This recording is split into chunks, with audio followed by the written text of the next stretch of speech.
Do you remember at your hens party how you wanted to send Ben? Oh, stop. I've never told this. Do I know this? Britt was supermaning across the bed topless. She wanted to get a photo in the air, like topless, to send to Ben. And I've never laughed so hard in my life. No. Because like her whole body, gravity, you know. Like Go to YouTube, it's on there now.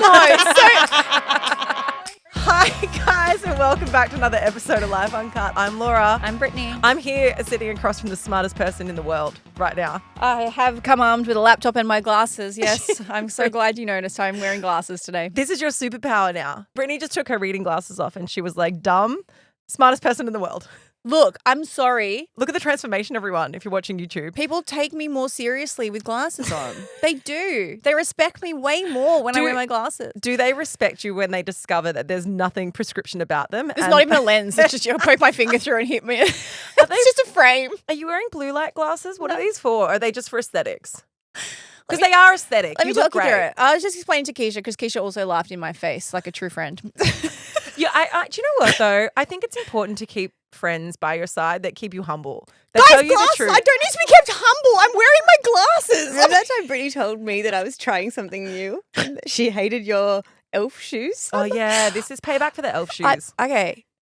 I never said I hate it. We do not need to revisit. You never said you I liked said them. not. I said not for me, but they're good for you. Look, guys, I have glasses on. I don't need to be kept humble because I've put my migraine glasses on. It's a bit of A, bit of B. Are they aesthetic and I think they're cute? Absolutely. But they're supposed to help with focusing from. I don't have any problem with my eyesight at all. But sometimes migraines can be induced by the time it takes your eyes to focus when you look at a screen and you read and then you look up to something in front of you, like a person. You don't know that you're doing it, but your brain knows and it strains. And my brain's been straining a lot. And so I thought, hey, you know what? Strained. I want to help my migraines and I want to look super cute and smart. And I'm sick of being disrespected. So what's in them? Nothing. Glass. No, I guess it's I don't know. I've had the same kind of lens forever. It's like it doesn't help you see, but it helps you focus. But I don't know what that means. Like it's something. I actually probably see better without them, to be honest. I'm like, This is, and I said it before, but this is the equivalent of having a rhinoplasty, having like a nose job and saying it's for a deviated septum. It's not the same It's the same. thing. It's the same as an influencer getting a nose job and then saying, I had a deviated septum every once, but I also got this cute little ski jump. well, I'm pretty sure my neurologist, who studied for 15 years, Also is has, right. has a ski jump. Is right. Okay? Okay? It's a thing. But I like them. I like them too. If you're not watching on YouTube, everyone, Brit's trying something new today. And also, you know what happens? I've walked in every day without my glasses. No one notices me. I put them on today and someone went, good morning, ma'am. No, they didn't. That was a lie. That was a lie. But I do feel like I'm taken more seriously with them. I want to tell you this funny story. So yesterday, I was getting my hair and makeup done. We're on set filming. And it takes hours, right? You're sitting in the makeup chair for hours. I was on my phone, reading my messages, doing my work, whatever. And I got a message come up. Opened the message and a big, very sexy photo popped up on my screen. Like lingerie, what are they called? The garter belt that goes around your leg. Suspenders. a garter, yeah. Suspenders, high heels. It was like from behind. Like she was bent over the kitchen table. And you could just see like she had a lacy G-string on, full booty. It was hot. Like it was super hot, but it's super raunchy. Why'd you send that, Laura? Anyway, I just got dressed up that morning, thought Brit would like it. it was from Ben. It was from Ben. So Ben had sent it to me. And I have the new phone, you know, the really big one. Like it's the really big phone. It's like walking around with an iPad. Yeah. So I like panicked and I was like, oh my God. And I looked up and my makeup artist was looking over my shoulder. So she saw it. And so I quickly got out of it and I looked at her and I saw that she was watching my phone. And I said, oh, I'm so sorry. She's like, it doesn't matter. I don't care what you look at. And I was like, what do you mean what I look at? And she's like, oh, well, obviously you're looking at OnlyFans. And I was like, what? And I was like, no, I'm not looking at OnlyFans. And she's like, well, what was that? And I was like, that was me. I had sent a photo to Ben years ago. Like, you know, when you're in the new throes of a relationship, I had dressed up, dolled myself up, put all this lingerie on, self-timed a photo in the kitchen. Self-timed. His kitchen too. He was at work. You know when you're like, I think it was Esther Perel, where she's like, Foreplay starts the second that sex ends. So it was one of those things like, can't wait for you to come home. Anyway, sent it to Ben. This is years ago. He was trying to find something in his old messages. He came across the photo and thought, I don't know why he thought I'd want to see it again. So he sent it back to me. But she's looking over my shoulder. She saw me in a way that nobody should ever see me. But that was one thing. And then I was like, fuck, should I have told her that was me or should I have stuck with it being an OnlyFans? I was like, should I have just said I'm looking at naked women on OnlyFans or it was me? I was like, I'm really torn. So I was like, no, you're right. It was OnlyFans. I went with OnlyFans. I think it's fine. Is it? You can scroll OnlyFans, but what's she going to say? What is she going to say? You're like, don't shame me. There's no shame in that. Pornhub's now banned in Australia. It is banned in Australia. What do you mean Pornhub is banned in Australia? As of like yesterday. Unless you had an existing account, apparently. I was listening to the Daily Oz talk about it this morning. What? Tell me more. Yeah, it has to do with age verification and I'm fucked. Because you're so young, Britt. Pornhub have to bring in like actual age verification, not just click a button, yes, I'm over 18. And so if you go onto the website now, you can't see any porn. Wait, so this came in only this week. It's actually been passed. Yep. Don't pretend you haven't noticed. Yeah, you love it. No, this has been something that's been in dispute, and it's been like the policies have been discussed on this for so long. Pornhub has been saying that it's something that's like an impossibility because it's going to be a data breach. It's going to be so challenging for people's personal information. But like, it's the only way to protect children from being able to access porn so freely. Thank God this has come into effect. How I missed this. I've been living under a rock, but that's a good news week. Well, yeah. The one other thing that I thought was really interesting is that apparently it's the 9th most popular website in Australia, ahead of The Bomb. People care more about porn than the weather. I'm not surprised about that, but you would be upset if you were The Bomb because apparently they spent like $19 million in developing that site. So no, 90 or 19? 90. Anyway, don't come to me for the truth or the facts. They could have used Claude AI. But Pornhub, because it's not just that they're banning like new users that are underage because you have to provide your verification. Because you have to provide verification now of your age, Pornhub have cracked it and banned everyone. If you have a pre-existing account, you're fine. But no one of any age can use Pornhub in Australia right now. How many people do you think are listening to this podcast and now they're Googling Pornhub just to see if it's legit? It's like the wet paint sign. Yeah. But there was a real increase in VPNs yesterday. Well, Everyone's using a VPN. I actually think that this is fantastic. I know that obviously if it's come off the back of Pornhub cracking it and being like, well, if you're going to put restrictions on us, we're going to stop everyone from being able to access it. I mean, there's some crazy statistic, which is like children at the age of 13, majority of children have already been exposed to pornographic material by that age. They've already seen pornographic material. So like this had to come into effect. So whether or not they're doing still gonna it, see it. I know, but whether or not they're doing it as like a throw the toys out of the pram, if we have to follow these rules, then no one can have it. I'm kind of like at least that there is like some sort of response that's happening in this because That's also a weird flex for them. Weird to say like, oh, we're going to lose a tiny bit of money, we'll lose it all. Like it just seems The weird. fines are up to $50 million. Yeah, it's not a tiny bit. breaches. Yeah, I think that the problem is that the responsibility is humongous. And that's why they're trying to make a big stance around it. Because they're like, well, if we're not able to uphold whatever the verification is that you're putting in place, the magnitude of the fines are too big. Yeah, so Britt, great time to be launching an OnlyFans. OnlyFans I'm glad you started with one picture and a makeup artist. Wait, do you know what I thought? I don't often say this. Remember when I did that nude, guys, that I got you to approve many years ago where I did the nude and the vase was like strategically covering my body? Do you guys remember that? I do remember. So like, I wonder if other people do this. Do you ever vet your nudes by your friends? Britt came in this one day and she was like, I have this nude. I was like, is this hot or not? And it was like slightly artistic, but I didn't know what it was that I was about to see. Like you didn't ask me for consent to view the image first. Because you didn't actually see anything. No, but also you were like, hey, have a look at this photo. Can I send this to Ben? And I was like, whoa, that's, yes, you can send that to Ben. But you didn't ask if you could send it to me and to my eyeballs. But yes, but in my defense, you're making it sound like I assaulted you with my vagina. I was covered. The whole point of it was artsy. So like the vase covered a little bit and the flowers covered the boobs and like it was a nude without it being nude. Like it was super artsy. Like I could have blown it up and entered it into like some kind of Nobel Prize thing. Do you remember at your hens party how you wanted to send Ben? Oh, stop it. This is so funny. I don't know if we've ever told this on the podcast. I don't know how I got roped into this. At some point, Do I know this? Britt was supermaning across the bed topless.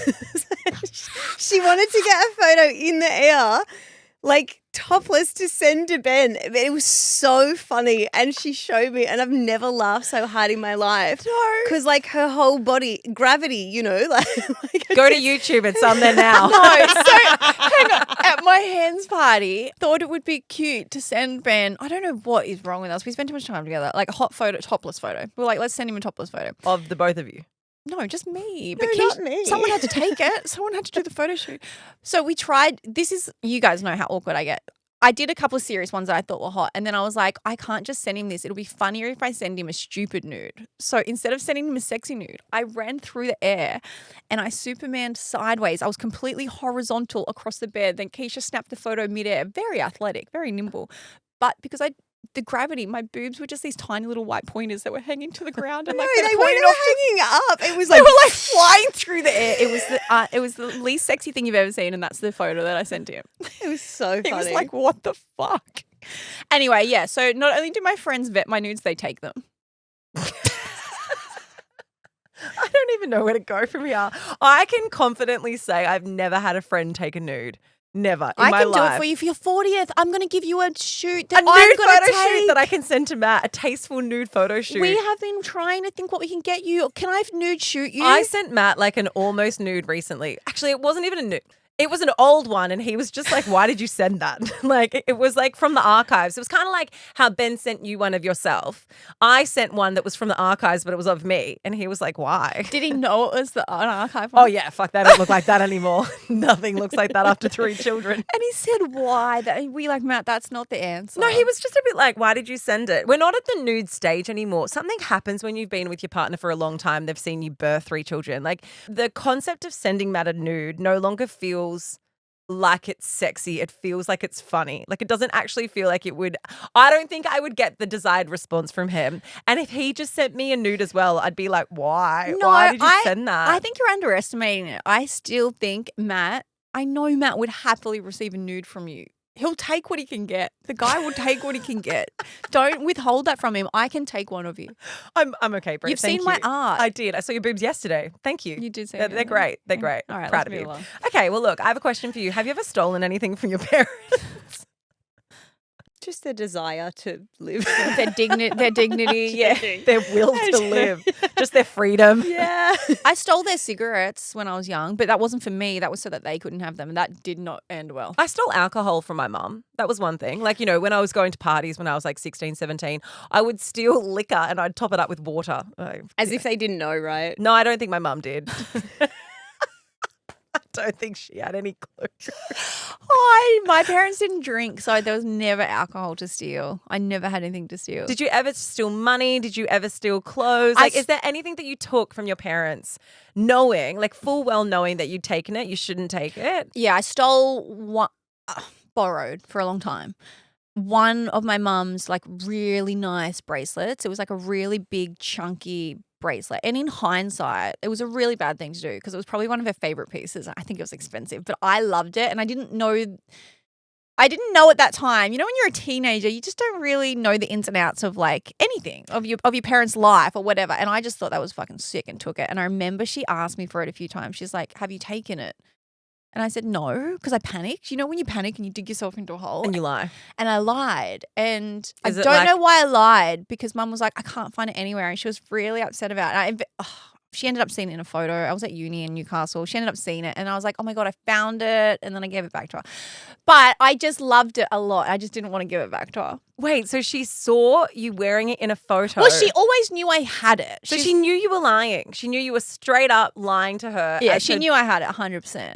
Yeah. But I liked it. Fuck, kids suck. I know. But I gave it back to her. She's got it now. She still has it to Well, this how day. did she respond when you gave it back to her? Oh, you little sneaky bitch. That's what my mum would say. Like, you little sneaky so-and-so. That's what she'd say. So Marley, she's 7 years old now. Well, no, actually it's a lie. She's 6. She's almost 7. She often takes things from me that she's like a bowerbird, right? Like she takes things that she thinks are nice and then I find them in her room and like I try to explain to her the inherent value in stuff, but it's really hard when she's only like almost 7 and she doesn't quite understand like that this thing, like, you know, if this thing costs this much money or this thing costs this much money, like money is like an arbitrary idea to her, especially when she can go busking and earn $3,000 in 20 minutes. Yeah, she's basically Adele. So once a month I go through Marley's backpack and I clean out like what's in it, because kids and backpacks, they kind of just end up becoming like a dumping zone for everything, right? Every so often she's picked up random things that she probably shouldn't have. Always things that are not a big deal, like a Matchbox car that she's found in the playground, or like some dice, or just random shit that accumulates in the bottom of her bag. So anyway, I was putting Marley and Lola to bed the other night, and Matt comes up to the room and he goes, "Hey babe, I think Marley's taken something of yours, and I think it's not something that is inexpensive." And I was like, what are you talking about? Anyway, I went downstairs. Not only had Marley stolen a diamond ring from my jewelry box, she'd put it in its own little like special jewelry box holder. She'd put it in her backpack, and she'd been taking it to school to show her friends. She had been taking a 2,000 Like show and tell. Not even show and tell, because she knows it's wrong. She didn't tell the teachers. Do you think she was going to propose? A $2,000 ring that she took to school because she has a boyfriend who she wanted to show. And I was like, Marley, that ring is so expensive. And she goes, yeah, it was really pretty one. I picked a really nice one. Just wanted to show, and I don't want to say his name just in case anyone from school listens, but she took a diamond ring to school to show a boy. I think she's setting the standard. She's saying, this is what I deserve. This is what I need in life. Get used to it, buddy. Do you know, I saw this last week. This is like that on steroids, Laura. Thank God she didn't fucking lose it. Well, yeah, it's probably not insured either, knowing you. Oh, no, it's not. Of course not. But I literally saw this last week. There was a little boy, a dad that was doing a reel on Instagram. He was in America, but him and his mum were in hysterics, and they called the daughter over. She was like 6 years old. And they're like, hey, honey, show us what Tyson gave you today. This little boy from school. And she comes up and she goes, Tyson gave me a ring. And she's like, show us, honey. Pulls it out. Tyson, another 6-year-old boy, had stolen his mum's engagement ring, took it to school and proposed to her at 6, gave it to her. She took it, accepted it, and took it home. She had some random boy's mum's engagement ring at home, and he's like, where does he live, honey? We need to give this. Anyway, these are kids just stealing engagement rings left, right, and centre. It's because family heirloom. It's because they don't know how much it's worth. Like Marley will take Tony May rings or things that I have like lying around the house, and because like often I come home with jewelry from work, she thinks that it's just like, she doesn't understand the value in it. But what I found funny was the fact that she took it to show a boy, because she was like, this is kind of the one. This is what I want. Anyway, I asked her this morning. I asked her this morning, and I was like, and I love the Maldives. I was like, how is your boyfriend? And she's like, oh, we broke up. I was like, what do you mean? You were only dating for about 4 days. And she's like, I realized I'm too young to have a boyfriend.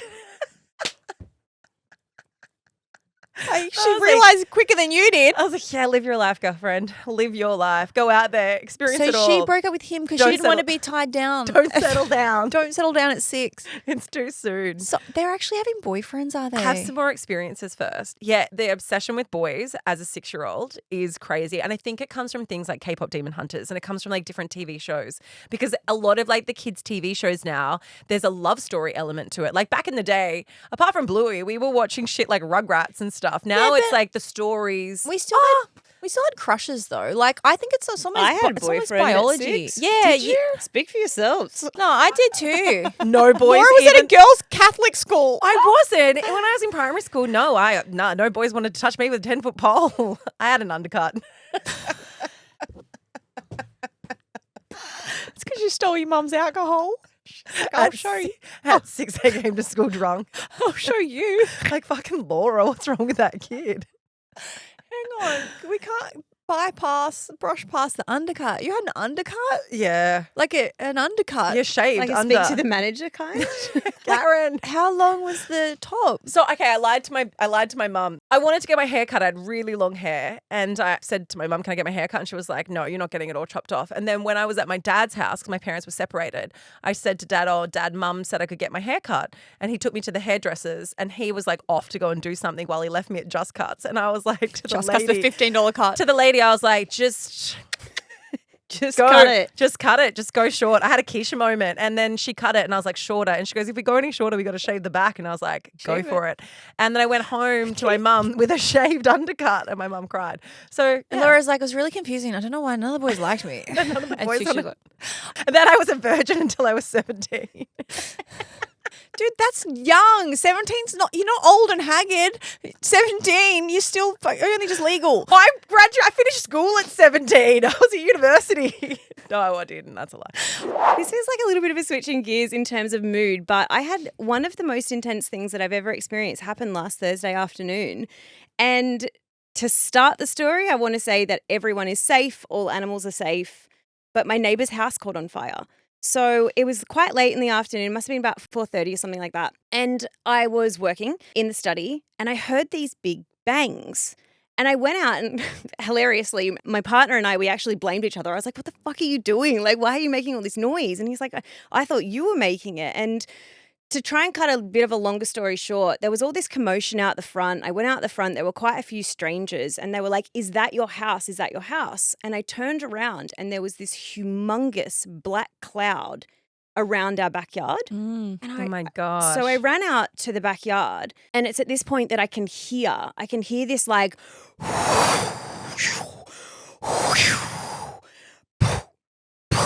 but it was really, really loud and I could feel this heat and there was all of this smoke. So our neighbour's back laundry kind of area, like our houses are really old. Our house is 105 years old. So I'm assuming that theirs is around about the same age. And so this would have been an outhouse that has been converted into a laundry. And it is completely engulfed in flames. I wonder if it's like the dryer or something that caught on fire. Well, we do have a bit more information now. So the first thing is I was like, oh my God. And I could hear her screaming and there was like a lot going on. Anyway, so my partner has like kind of thrust me up onto the top of our shed and I had both of our hoses and I was kind of trying to stop the fire from spreading to the trees because if it caught the trees, the entire street would be over. At one point, she got locked in the backyard. All of our neighbours really rallied together and one of my other neighbours jumped her back fence because that was locked with a padlock. And one of the businesses nearby actually handed over one of those massive fire extinguishers. So at this point, there was the neighbour and I both trying to hose this flames, I guess, like this whole thing that was on fire down. And this business that is on like a parallel road had brought over a fire extinguisher. And it was because of that fire extinguisher, and I don't say this with any theatrics, it's only because of that fire extinguisher that I'm convinced that our whole house is not burnt down. Because that was the only thing that made a difference. Everything, like So you would scary. think about what would be in a laundry, and there's so many things that are fuel. I've heard people talk about house fires before, but I think until I experienced it, I didn't really understand what they meant by they just sound so violent. They sound so aggressive and angry and everything just kept exploding and Well, it happens so quickly. That's the So problem. quickly. It can go from 0 to 100. yeah, I think all of this would have transpired in about 12 minutes. And a couple of minutes later, the fire brigade turned up and then the police came. And I think it was one of those moments that I was like, holy shit, like It could have That- ended very it differently. could have gone so differently. And it wasn't until I was looking at a photo of the damage later and, we'd obviously checked on all of the pets and all of the people and everyone was safe, that I realized there was like a barbecue gas bottle standing right next to where the flames were. And I started going through these scenarios in my head and I was like, oh my God, I'd already had so much fire anxiety. Like, I don't know why. I'm just that type of person that I do too. That is Yeah. literally my idea of a nightmare. Like Yeah. my biggest fear in life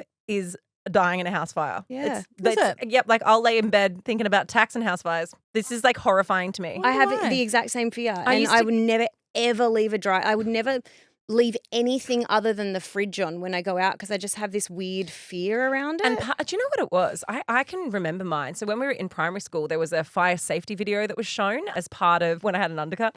It was part of how it was meant to be like to make you aware of the dangers of a house fire and like the whole like stop, drop and roll thing. Laura's like, my hair's never catching on fire. I'll shave it off. I got rid of that hazard. No, we watched this video and I don't know who the fuck approved this video. It was Horrific. the most harrowing thing I have ever seen, and it was all around house fires, and it traumatized me as a kid. Like, I would get up in the middle of the night and go and check the ovens, check the doors. Like, I used to just be, I mean, you guys know, I've talked about this before. I had like some OCD tendencies where I would like double check everything. Hyper But vigilant. a big one has been like the ovens and fires. Like, yeah. And Yeah. checking that the doors are locked, but in a way that they could be easily unlocked if I needed to get out. Like it was just a level of insanity that I think is and I know where it stems from. I know where it came from. And it was that video. Remember growing up, I guess it's not a myth, but your parents always used to say never leave the house with the dryer on. Like it was just one of those things that you did and you never knew why, you never understood why, but that's why. If it was their dryer that caught on fire, and people don't know to change the lint filter in the dryer. You have to change that every week, guys. Yeah, I'm actually the type of people that my neighbour are. I'm actually quite convinced that she would be doing those types of things. She's very tidy. She's very like regimented, and she also was like, the dryer's quite new. It's less than 2 years old, you know. And the fire brigade think that it's faulty wiring, and because we've had so much rain lately in Sydney, that's probably contributed and like, you know, created a bit of an environment where it was possible. I'm just so grateful that we were home, firstly, like everyone was home. It didn't happen in the middle of the night. I'm so grateful for my neighbour who was so brave, jumped over a fence into flames and put this thing out. He had no shoes on, like he just completely did it off his own back. But the one thing and the only reason that I actually wanted to talk about this, and it's not to be preachy, it's because it's the lesson that I've learned, is that we have now purchased, like we've ordered fire extinguishers because it's just something I'd never, you know, you always have your smoke alarms, and I don't know whether most people have fire extinguishers in their house. I haven't had one since I was an adult. I remember we had one as a kid. I have them in my house that I bought in Queensland. Like there's one in there, but I don't have one here in my rental in Sydney, which is weird. They start pretty cheap. They're like $40 to start with. So it's not like it's this crazy expense. And I think it's one of those realizations that I'm like, oh, you don't need it till you need it. You know, like it's so important. And so, yeah, that was just my crazy Thursday afternoon. That's crazy, Keish. Yeah. You're so lucky. But also, I mean, it's a really good PSA because it is one of those things that you never think about. No. It's almost like, you know, we all know the necessities of changing batteries and whatnot and fire alarms. But like, it's one of those things where you're like, oh, I can do that tomorrow, or I'll turn it back on. But you do not need it until you're in a situation where it's dire. Yeah. Yeah. So this week we came across a reel that got us all thinking, and it's around the expectations that we have for our friends to celebrate important milestones. I mean, it's pretty obvious that we usually celebrate things like weddings and the birth of a child. Bachelorettes. Or, hens parties. Now, the reason why this was quite interesting is because Lainey, the lawyer, who's the Instagram handle that it came from, conducted a social experiment where personally she feels as though she doesn't have any of those big milestone moments in her life, the ones that society says are important to celebrate, but she wanted her friends to celebrate her. Have a listen to this. I conducted a social experiment on my friends and they failed miserably. So I'm turning 35 and I sent all of my friends an email that said essentially like, hey, I'm single. I don't have any prospects. I don't know if I'm ever going to get married. I have, you know, attended everybody's bachelorettes, everybody's weddings, everybody's baby showers. I just would like to do something to celebrate me because I don't know if I'll get another celebration, right? So it went to about 20 women, 25, and I would say like 2/3 or 70% are old friends and like 30% kind of women that I like was just getting to know. And honestly, I kind of was like testing out like, can I make good friends in my 30s that like will want to come to something like this? The response was abysmal. I would say the vast majority didn't even bother replying, like literally no response, crickets, which was shocking, right? The next group was the married women that have small children that like didn't even pretend to consider it, didn't even pretend to contemplate like getting a babysitter or something like that. The ones that are currently breastfeeding, I understand, but the ones that are not, like, okay, so husband can't watch the kids for a weekend away. Okay. One of them that I will never forget said verbatim, I cannot wait for your actual bachelorette party. That's going to be so much fun. And I was like, oh my God. Okay. So truly all we are celebrated for is finding a man, and I will never get to be celebrated for anything else. They don't take any other requests for a birthday party seriously. Yeah. Some of my friends that I traveled like all over the country and the world for didn't even respond. And, you know, the new friends, like most didn't respond. And then I would say about 2 or 3 like bookmark the calendar. We're like, wherever, whatever we're doing, I'm there no matter what. Moral of the story, we live in a very misogynistic world still, and women are continuing this pattern and this legacy of the only thing that matters is when a woman celebrates ending up with a man. Like, they don't take her wanting to celebrate herself at all seriously. And that was really devastating. Anyway, that's the state of my friends. And yeah, if you've been wondering why I've been alone a lot the last few months, Yeah, that one hurt. And I've just kind of like wanted to be alone because I give so much to my relationships and it's just not feeling reciprocated anymore. I guess I better get married if I ever want to be celebrated. Yay! I don't actually think she conducted a social experiment. I think she put an invitation out and then she realized off the trap. Yeah, it was a trap. Off the back of it, she realized that there might be some broader conversation in it. I do want to read the email that she did send out to her friends in this honey trap. Is that what it's called when you're in the FBI? It's a honey trap. Hello, dear friends. I hope you're all having a wonderful holiday season. As you may know, my 35th birthday is coming up in February on the 15th, and I want to celebrate it big time, in style, with some really cool women around me. And of course, I have chosen the most fitting of locations for this blowout, Miami. So without further ado, you are all cordially invited to my 35th birthday blowout bachelorette but manless weekend. Because I hate the idea that it takes deciding to marry a man to be celebrated. So here's my fuck you to society. It will take place from February to February, so it's a whole weekend. I don't want to say the dates. To sort of set expectations, I do expect this trip will be somewhat bougie. We will either stay in a hotel, and she goes on to say what they'll do on the weekend. But a few key things here. It's a weekend away, so it's not just a dinner. It's 3 days. Yeah, it's 3 days, like a long weekend. And she has said, I expect it to be bougie. So bougie, you can read between the lines. Bougie means money. It means you're going to be expensive. She's going to be going all out. She's made a point of saying that I want this to be a big blowout weekend.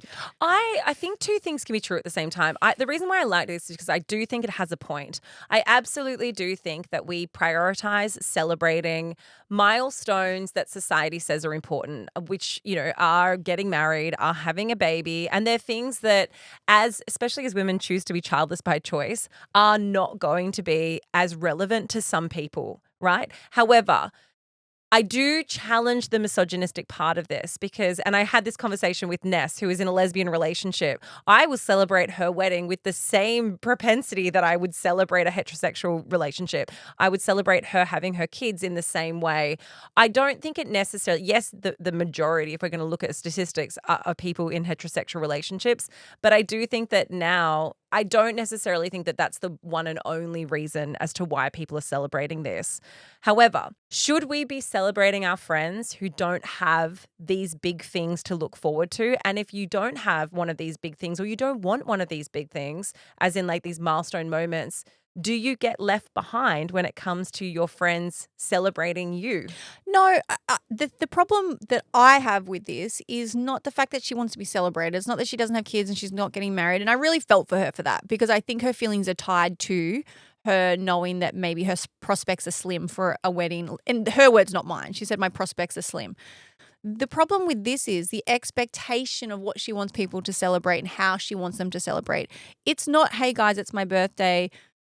Let's go to a really nice dinner. Let's go to a show. Let's make a day of it. Let's whatever.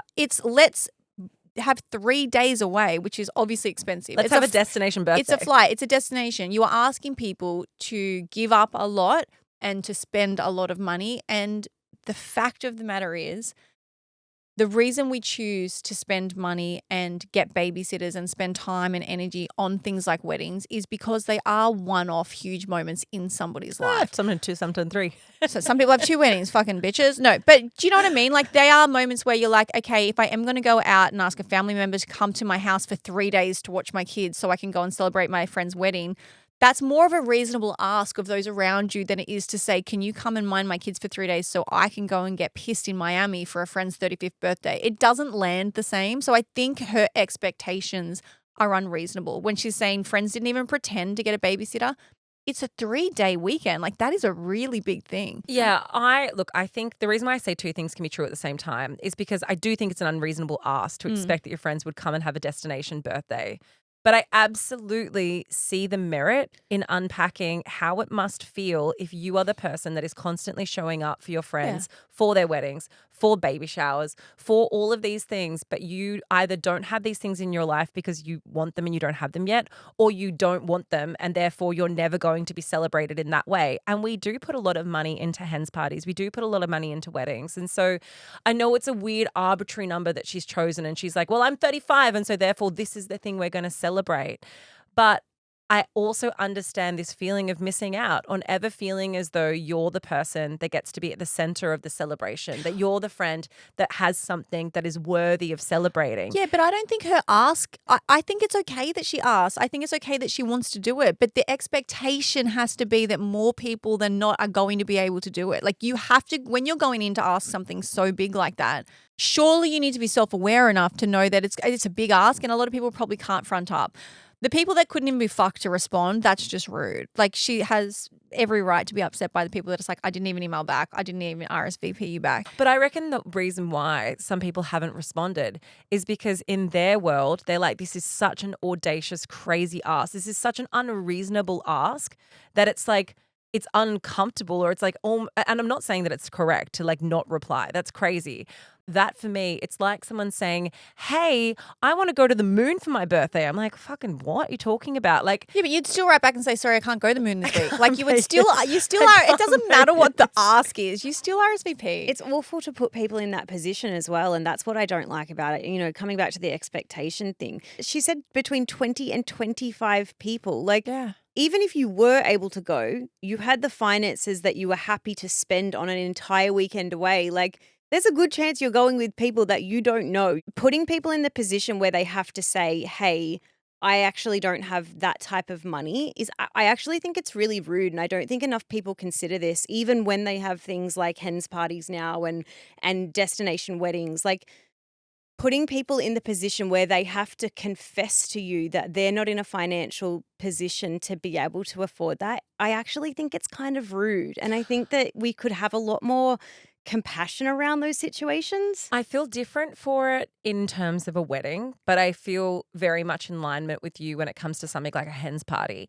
The reason why I feel different about a wedding is because I do think that people are entitled to choose and to have whatever kind of wedding that they want. Mm. And if you're invited, you are entitled to choose to not go. Yeah. Like that is an absolute, very open invitation, and that exchange comes without expectation. Do you know what I mean? Like if I want to get married in Greece and be on like some super yacht, like I would be there. Do you know?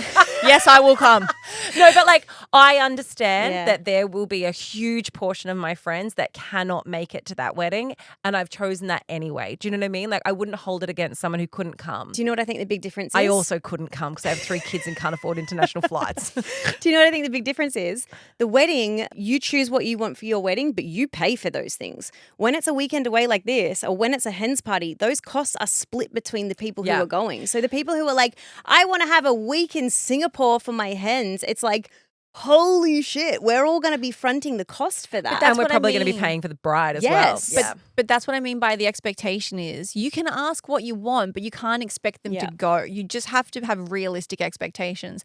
I don't want this to come across the wrong way, but I'm reading between the lines on maybe who this person is. But she said, you know, it was audacious and abhorrent. One friend even said to me, quote, I'm sure you're going to have a beautiful bachelorette when the time comes and I can't wait for that moment. And the way that she said that was like that was the worst thing her friend could have said to her. But I think if we zoomed out and saw more context, I imagine it was probably a really nice message. It was probably like, I can't make this one, sorry. But like when the time comes, it's going to be epic. And maybe that didn't land for her because she's thinking, well, what if I never get married?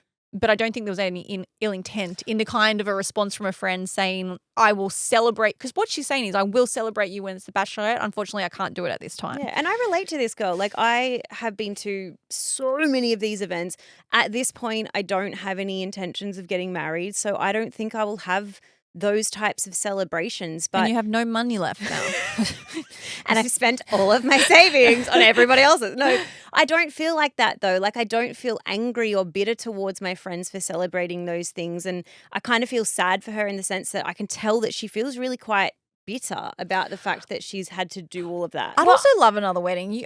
If we can convince you to have a wedding, Britt, have a third one. Do you want to pay for it? No, I mean, I want to go to another one. The last thing I want to add to this is like I dislike the narrative that everything comes back to misogyny. I do think that the reason why people celebrate marriage isn't because it's between a man and a woman. The reason why people celebrate marriage is because you're entering into a completely different phase of your life. It is a very set transition. The reason why people celebrate having a child or having a baby shower is because of this. Once again, it's this huge transition that happens.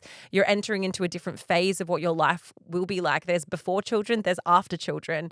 Whereas when you hit a birthday is something that every single person has. And yes, it's a transition, but every single person who's alive is going to hit that transition. Every single person every year has a birthday to celebrate.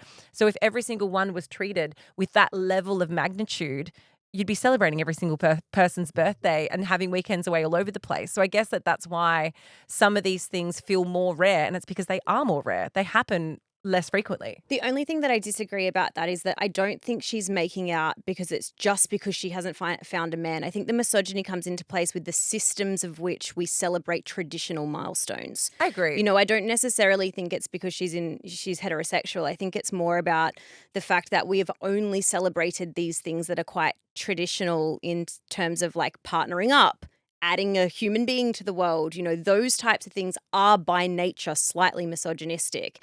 But I wonder whether she's a lawyer, according to her account, Lainey the lawyer. I kind of wonder whether if she was to have a career milestone, like say that she became a partner of her firm or something like that, whether people would have responded differently. I do wonder if it's just the birthday thing. Like you said, everybody has one and everyone's is going to come around. I don't know. If someone said to me, hey, I've become a partner in the firm and I want to have a 3-day bender in Miami, I'd be like, are you paying for it? Did you get a pay rise with that? Congrats. Are you paying for that? There's a new show on Disney that everyone is talking about. And I say everyone I know is talking about it. All the group chats are talking about it. So it's all I'm seeing on social media. Keisha's, you're up to date watching it, Keish. You're 5 episodes in. I'm 3 episodes in. I'm 1. I've just got 1 cab off the rank. Well, it's a drama series about John F. Kennedy Jr. and Carolyn Bessette Kennedy. It is an FX-produced Ryan Murphy show, but we here in Australia watch it on Disney for anybody that wants to watch it. It's called Love Story, John F. Kennedy Jr. and Carolyn Bessette. Now, this has broken absolute records for FX. 25 million hours in the first 5 episodes have been watched, which is the same as 1.5 billion minutes. And I say this because it is important. It is important to show the reach that this show has had. But it raises a really interesting question about a show being based on a true story, which this is. You need to ask yourself how much creative freedom writers should have when they are depicting somebody that is very real and very much still alive. This is because one of the lead characters, well, she's not a lead, I guess, but she is a very prevalent part of John F. Kennedy's story. Her name is Daryl Hannah, and she was a very famous actress. So I grew up with her being one of my mum's favorite actresses. She was in Kill Bill. If you guys don't know her, you'll probably know her face when you look her up. Oh, absolutely. Even I don't know who anyone is, and I know who she is. Yeah, Daryl Hannah. I just feel like, I don't know if you knew her, Keisha, you're a little bit younger than us, but she was really big when we were growing up. I think the biggest thing that I remember her from was Kill Bill. Yeah. Like that was kind of the millennial or like younger millennial I am era. But Daryl Hannah was actually in a relationship with JFK Jr. for about 5 or 6 years, and reports say that it was quite on and off. And it was a very famous relationship. Yes. And the thing that is quite almost ironic about this is that she has never spoken about the relationship publicly. Yet in the show, in Love Story, the character that is Daryl Hannah, and that is her name in the show, it's not like they've tried to kind of give her a different persona. She is shown to be really insufferable. She's shown to be emotionally unstable. She's very self-obsessed. There are a couple of scenes where she's really clout chasey, like she's apparently leaking things to the press.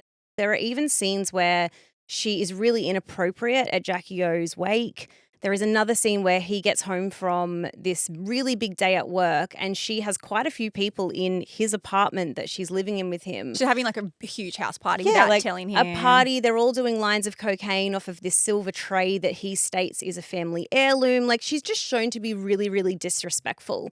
And from what we know of her now, she is a woman who has become an environmental activist. And like, I mean a full-on activist. She's been arrested multiple times for her protesting. She was involved in the takedown of Harvey Weinstein with the Me Too movement. She seems like the type of person that is very incongruent with the character that is shown on our screens. Well, look, I mean, it's interesting because the reason why we're talking about this is not so much for the show itself, even though that has received so much attention. It's because of the New York Times article that Daryl Hannah has penned herself. Now, this was published on Friday, and what she wrote was an acknowledgement that she has been grossly misrepresented in this quote-unquote true story. And this is what she had to say. I have long believed that engaging with distortion often amplifies it. But a recent tragedy-exploiting television series about John F. Kennedy Jr. and Carolyn Bessette features a character using my name and presents her as me. The choice to portray her as irritating, self-absorbed, whiny, and inappropriate was no accident. She continues on to say that it is not even a remotely accurate representation of my life, my conduct, or my relationship with John. I have never used cocaine in my life or hosted a cocaine-fueled party. I have never pressured anyone into marriage. I have never desecrated any family heirloom or intruded upon anyone's private memorial. I have never planted any story into the press. I never compared Jacqueline Onassis's death to a dog's. It's appalling to me that I even have to defend myself against a television show. These are not creative embellishments of personality. They are assertions about conduct, and they are false. She also speaks about how it's so deeply entrenched in misogyny, this idea that she's being created to be almost like a villainess character in this show because there needed to be someone to play that part. But it really does question and bring into, I guess, this debate around where does the moral standing apply when something is marketed as a true story, when someone's able to garner the capital, the marketing capital that comes with saying this is a true story. However, some people and some events in this are completely fictitious and we've made them up as a byline. I guess on one thing you get people's investment, their emotional investment by knowing that this is based on a true story. But then the people that you are fabricating or that you are embellishing are the emotional collateral in the storytelling. The problem is that Daryl Hannah is real. She has a career. She has a reputation that is being decimated by a TV show that people now have a perception of who they think she is. Yeah, and it's interesting because she does go on to say why she thinks Ryan Murphy has decided to make her this way. And when I say this way, if you do not know who Daryl Hannah is, you finish watching it and you don't like her. She's not a likable character. So if you don't know anything about who she is, who she was, what she's done, what she does now, you just don't like her. You're annoying and you're vapid and you're horrible to this family, and that's why you didn't end up with him. So she goes on to say, storytelling requires tension. It often requires an obstacle, but a real living person is not a narrative device. She's suggesting that the tearing down of one woman to uplift another is textbook misogyny, and she thinks the only reason she was portrayed to be like that is because us as an audience is not emotionally intelligent enough to be able to watch a show like this and be so involved in rooting for one love story unless we absolutely detest the other person. What you just said then, Britt, though, around that you get a feeling for why you dislike someone, right? It's the same thing that happens within the press. We see it all the time play out. You read an article that's something that's, it's devaluing, it presents a woman in a certain way, and I'm talking about celebrities in general. And often we walk away from female celebrities going I just don't like her, but I don't know why. Meghan Markle is a prime example. Yeah, I don't like her, but I don't know why. And you might not have one thing to pin it on. The problem with this is most people who are watching this are walking away from a show and they've probably heard of Daryl Hannah or they've seen a photo of her, or when they see the picture of her online, they're like, oh my God, I know that actress. And now they're instantly rewriting history with this new version of a dramatized series.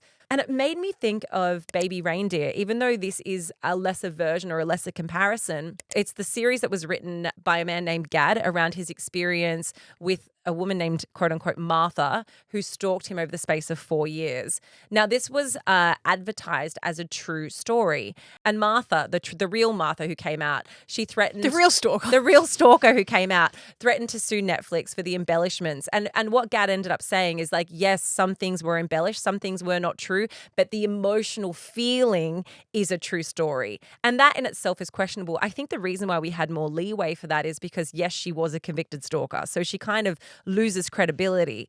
Whereas Daryl Hannah is someone who has an immense amount of credibility. So I think that the fall from grace, there's so much more that she can suffer in this. Yeah, what people aren't realizing is Daryl has come out and said that she's receiving hate messages, and not just one or two, because people are believing this fictionalized version of her is actually real. No one is watching a show like this, or very few people are going to watch a show like this and then walk away and say, I'm going to go do my due diligence and see if the portrayal of all of these characters are real. No one's doing that. So the impression is, and this goes back to at the start when I dropped those numbers about 1.5 billion viewing minutes, so many people are consuming this and walking away thinking somebody is horrid. Now, this woman is still alive. She still has things that will affect her work, affect who's going to hire her. She does public speaking and advocacy, and there are so many things that can be tainted by this kind of a brush. Mud sticks, and once something is out, it is very hard to change somebody's opinion of something, especially something like this that is, and they're not saying it's a true story. They're saying it is based on true events and based on a true story. So it's up to you as the viewer to decide which parts you think are true and which parts are just being dramatized for your entertainment. I was about to say, and this feels like a very terrible choice of words considering who we're talking about, that it's a complete character assassination. Like, I mean, Which has been way I was like, oh, that feels a bit tacky. Oh, But I thought you were going to say it's I like mean, watching a plane crash. well, Oh dear. No, I thought that I wasn't being funny. I thought that's what you were going to say. At the start of each episode, it does come up with this story is inspired by actual events. Certain depictions of people and events have been dramatized or fictionalized for storytelling purposes. And I have made absolutely no secret of the fact that I am very critical about Ryan Murphy. He is the one who did Monsters. He did the Jeffrey Dahmer series. I find that his ability to take people's biggest tragedy and like horrific things that happen in their life and make them into drama entertainment has felt really, really irky and murky to me for years and years. And that's when we're talking about things that involve like murder. This to me didn't feel as harsh. And I think that's why I was okay watching it, because I was like, it's a love story, you know, that and this is a nice story. It obviously ends in tragedy, but it was an accident. It wasn't a deliberate, violent tragedy. And yet we're still having this exact same conversation about the fact that he involves very real people. I remember when you and I spoke about Monsters last year, Britt, and we spoke about the fact that the men who had murdered their parents had come out and said, even though the show actually showed them in a really good light, they still came out and said there were really massive inaccuracies. There was a bit of a brotherly incest love story that involved the two brothers.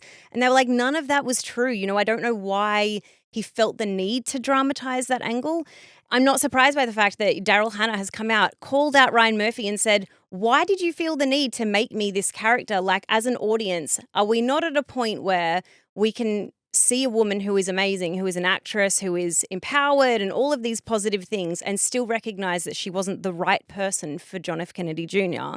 and that Carolyn Bessette was? You know, are we not at a point that's a little bit more nuanced than that? Do we have to pin them against each other where one is the hero and one is the villain? I think we do. I think we love a protagonist in a story. Like we love it's easy. We love a push and pull in a story. It's like it's the jeopardy. It's what's going to happen. I mean, without it, it just follows like a really lovely love story that ends in a tragedy. Whereas at least with her character having this push and pull throughout the whole thing, that makes it episodic. It gives every episode something to lean back into. It fleshes out the storyline, and that's the problem. I think the issue for me is when, and I know we are the issue. Like, we love true story. We love fucking true story documentaries. We love true story dramatizations.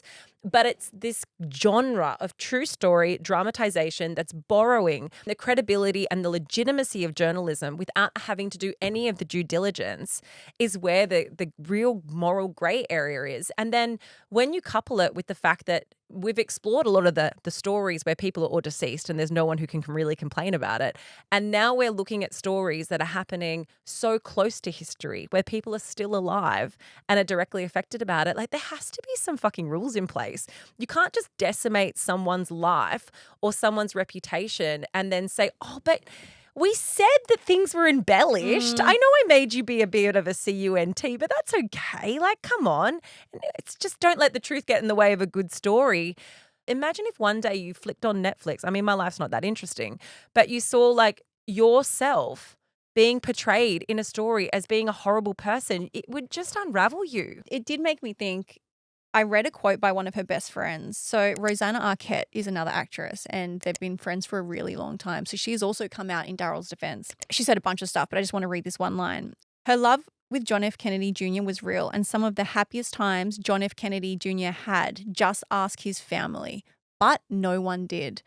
Well, it's funny that you say that because Carolyn Kennedy, and it can get a bit confusing because there's two Carolyns. So Carolyn Kennedy is the sister of John F. Kennedy Jr., her son. So John F. Kennedy Jr.'s nephew, his name is Jack, and he was recently in an interview with CBS Sunday Morning, and this was only a couple of days ago, where he called out the show.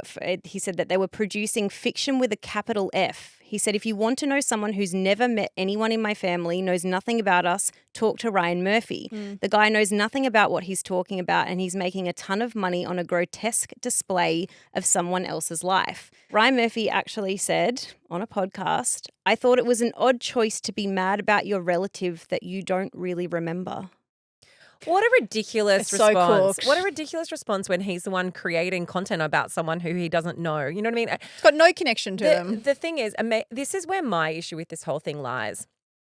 Just because you know a tiny part of a true story, like you know that someone died in a plane crash and the wife's sister died, like just because you know that part of the story that was written in the news doesn't mean you know the story of the human who is behind that story, which makes it deeply not a true story. It just means that it's got similarities to the ending and you've named the characters the same thing.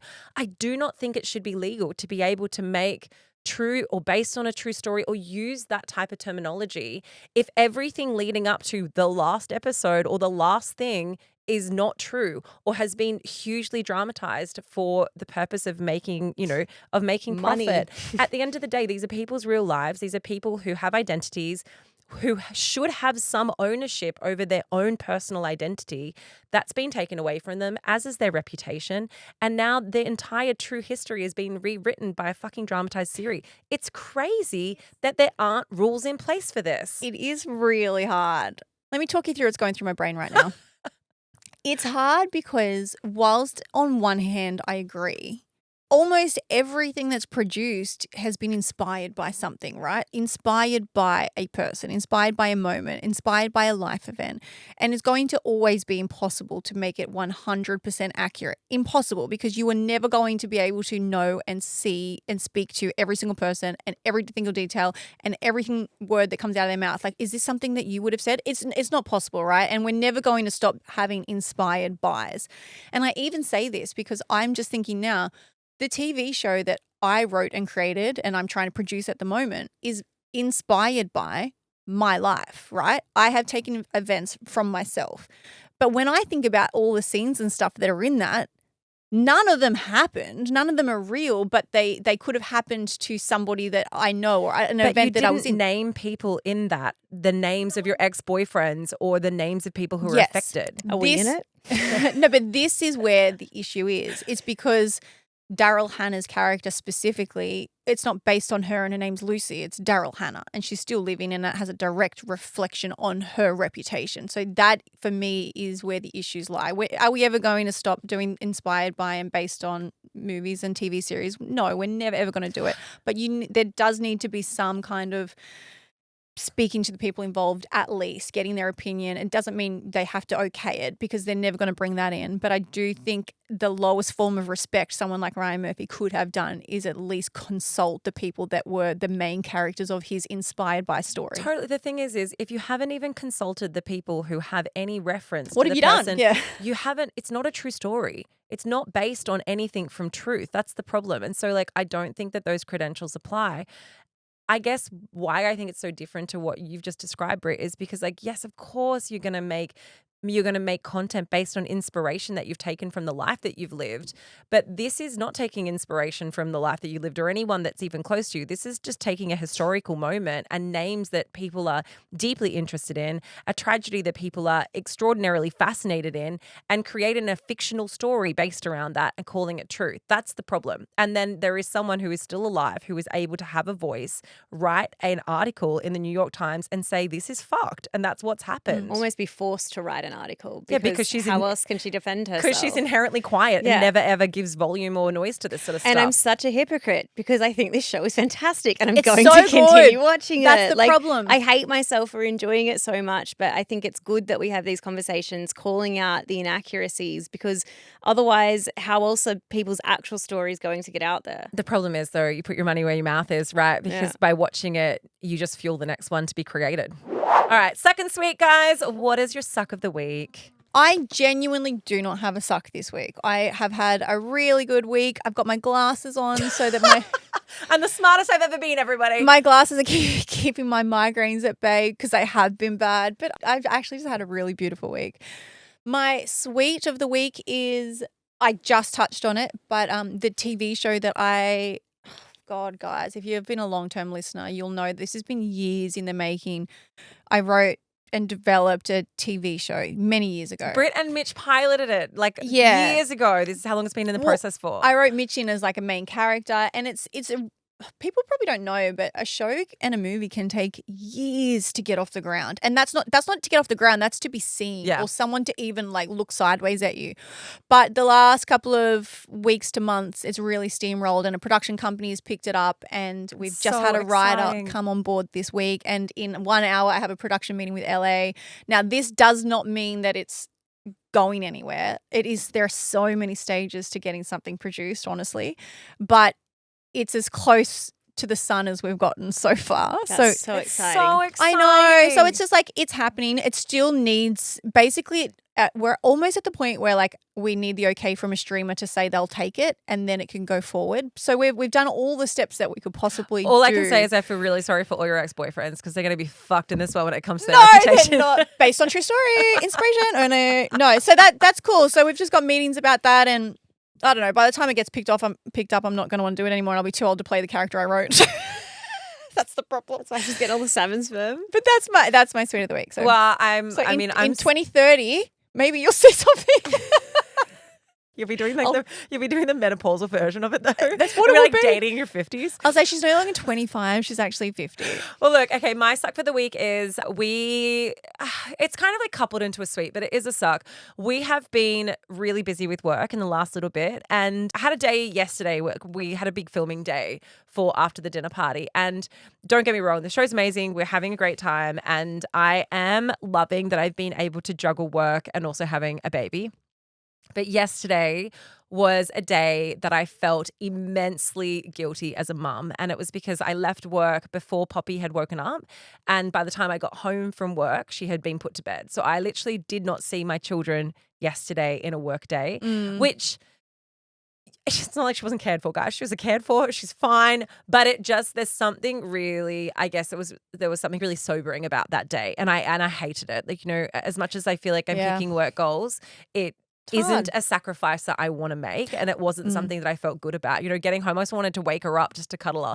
I mean, something that stands out in that is the fact that she obviously slept in, which is great. She was still asleep when you left. I'm like, that's great.